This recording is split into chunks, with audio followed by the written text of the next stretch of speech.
Hello everyone. तो आज हम इस वीडियो के द्वारा गुजरात बोर्ड का हिंदी जो कि क्लास 10th का है, इसके चैप्टर नंबर 15 हे जन शक्ति महान, इसे पढ़ रहे थे। अगर आपने ये चैप्टर नहीं समझा है तो पहले आप इस चैप्टर को समझ लें ताकि आपको इसके क्वेश्चन आंसर समझने में आसानी हो। तो आइए इसके अभ्यास कार्य को स्टार्ट करते हैं। फर्स्ट है, निम्नलिखित प्रश्नों के नीचे दिए गए विकल्पों में से सही विकल्प चुनकर खाली जगह भरिए। पहला क्वेश्चन है, जनशक्ति की चेतना द्वारा भारत में डैश लाना चाहिए, नव चेतना, परिवर्तन, महाक्रांति या नव युग। तो इसका सही आंसर होगा नव चेतना। सेकंड है, हम हैं नवयुग के डैश, निर्माता, वाहक, अग्रदूत या पहरेदार। तो इसका सही आंसर होगा अग्रदूत। नेक्स्ट है, निम्नलिखित प्रश्नों के 2-3 वाक्यों में उत्तर लिखिए। जिसका पहला प्रश्न है, कवि ने जनशक्ति को संबोधित करते हुए क्या कहा है। तो कवि ने जनशक्ति को जगाने का आह्वान किया है। उन्होंने जनशक्ति को संबोधित करते हुए कहा है कि वह खुद जागृत हो जाएं और दूसरों को भी जागरूक करें ताकि लोगों में चेतना पैदा की जा सके और पृथ्वी पर नए स्वर्ग की रचना हो तथा लोग उसमें सुख शांति से रहे। तो यहाँ कवि जनशक्ति को जगाने का आह्वान करते हैं। वो लोगों को संबोधित करते हुए कहते हैं कि खुद भी जागृत हो, लोगों को भी जागरूक करो ताकि लोगों में एक नई सोच पैदा हो और पृथ्वी को एक नया स्वर्ग बनाया जाए जिससे पूरे पृथ्वी पर सुख और शांति रहे। नेक्स्ट है, महाजागरण गर्जन से किसकी प्राप्ति होगी। तो महाजागरण गर्जन से लोगों में निरंतर चेतना की प्राप्ति होगी जिससे पृथ्वी पर सुख शांति बनी रहेगी। जब तक लोग निरंतर प्रगति नहीं करेंगे, जागरूक नहीं होंगे, तब तक सुख शांति बने रहना भी संभव कठिन है, जिसका संभव हो पाना कठिन है। तो लोगों में निरंतर नई चेतना होनी चाहिए ताकि सभी के मन में एक जागरूकता आए और लोग खुद जागृत होकर दूसरों को भी जागरूक करें। नेक्स्ट है, हम नवयुवक के अग्रदूत कैसे बन सकते हैं। तो हम लोगों के दिलों से असंतोष की भावना दूर करके उनमें संतोष की भावना पैदा करेंगे। पृथ्वी पर हम लोगों को स्वर्ग जैसी सुविधा प्रदान करेंगे। हम उन्नति के पथ पर आगे बढ़ते हुए लोगों का मार्गदर्शन करके नवयुग के अग्रदूत बन सकते हैं।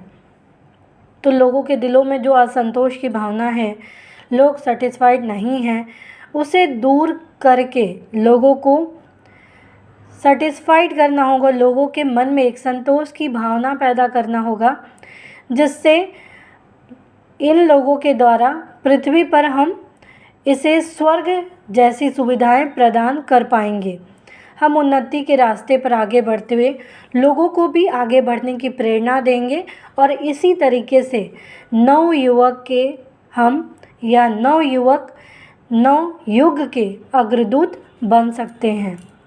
नेक्स्ट है, निम्नलिखित प्रश्नों के उत्तर 4-5 वाक्यों में लिखिए। जिसका पहला प्रश्न है, कवि ने मजदूर एवं किसान को क्या प्रेरणा दी है।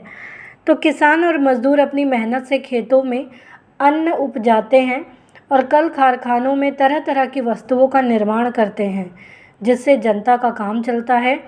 कवि ने किसान और मजदूर के श्रम की वंदना कर उन्हें जागृत होने की प्रेरणा दी है कि किस प्रकार से किसान और मजदूर अपनी मेहनत से खेतों में अन्न उपजाते हैं, कल कारखानों में तरह तरह की वस्तुओं का निर्माण करते हैं जिसके द्वारा लोग इसका उपयोग कर अपना काम चलाते हैं।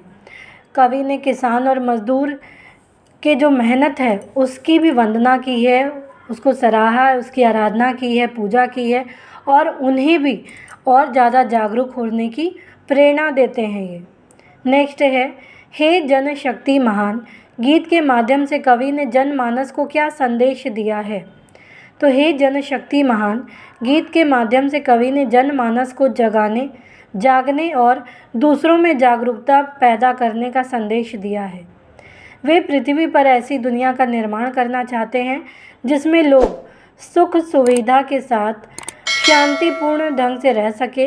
वे लोगों में समानता की भावना का प्रसार करना चाहते हैं। तो ये हे जनशक्ति महान गीत के माध्यम से लोगों को जागरूक करना चाहते हैं, और जब तक लोग जागरूक नहीं होंगे वे दूसरों को भी जागरूक नहीं कर सकते।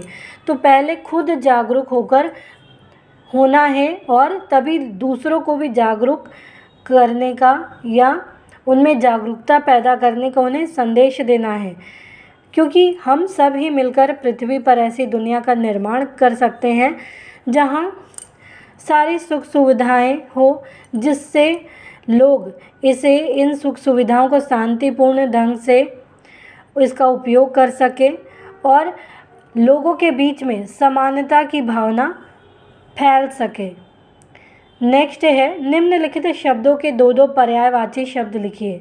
अविराम जिसका होगा लगातार या निरंतर, मेधा बुद्धि या शक्ति, अभिमान घमंड या अहंकार, जल्दी सागर या समुद्र। नेक्स्ट है निम्नलिखित शब्दों के विलोमी शब्द लिखिए।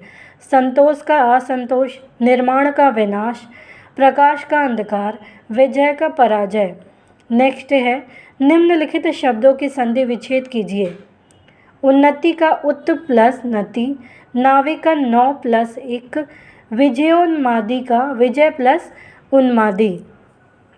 तो इस प्रकार से इस चैप्टर के प्रश्नोत्तर यहीं समाप्त होते हैं। उम्मीद है आपको ये प्रश्नोत्तर समझ में आए होंगे। तो प्लीज़ आप इस वीडियो को लाइक करना, शेयर करना, सब्सक्राइब करना, कमेंट करना ना भूलें। Thank you.